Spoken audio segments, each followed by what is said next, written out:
dirty kitchen. So, hi guys! Welcome to my new video. Maraming salamat sa mga nanood kung paano ko kinuha yung natural na gata. So, ngayon ay meron tayo ditong isdang tulingan. At magluluto tayo ng picadillo or ginataang tulingan. So, meron tayo dito yung purong kakanang gata, kamatis, bawang, sili, sibuyas, at pechay.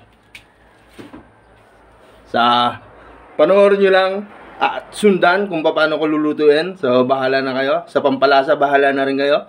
Ayan, paminta, bitchin, asin, patis, bahala na kayo. Matatanda na kayo. Kaya nyo na yan. Ha? Depende na sa panlasa nyo yan. Basta ito, tuturo ko sa inyo, papakita ko sa inyo kung paano ko niluluto yung picadillo. Come on! Let's go! So, ayan, sa isang may malinis na kawali.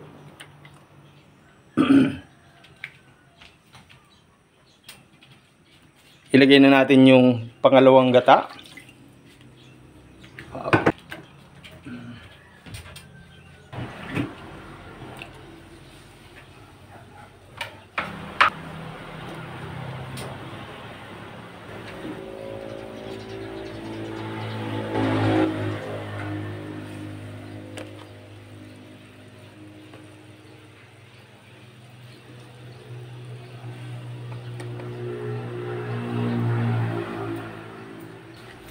Patis,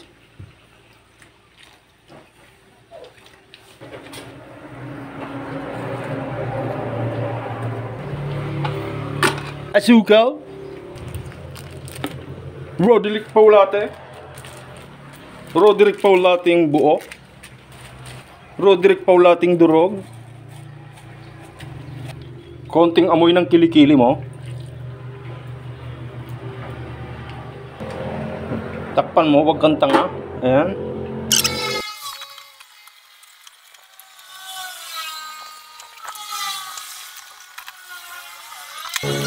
So, ayan, check na natin. So, pag nakita na natin na luto na yung tulingan. Kasi ako gusto kong niluluto yung tulingan. Napaka delicate niya para sa akin.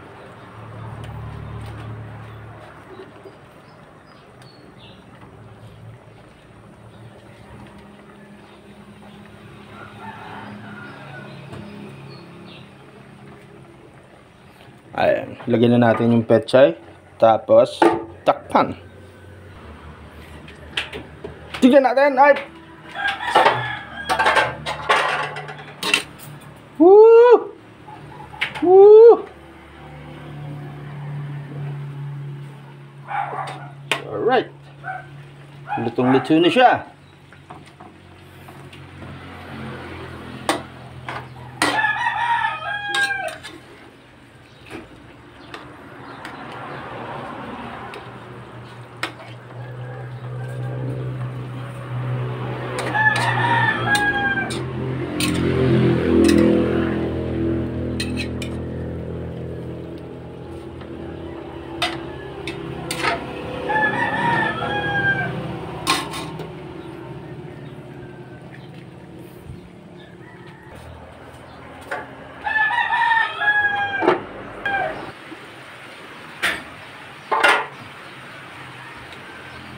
So, lagay na natin yung kakanang gata or purong gata.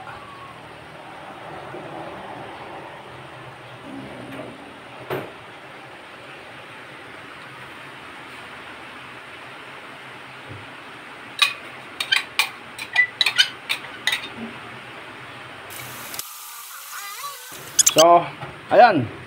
Antayin na lang natin na maluto yung gata.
So ayan, luto na ang ating picadillo. So alam mo nang kasunod yan, boy.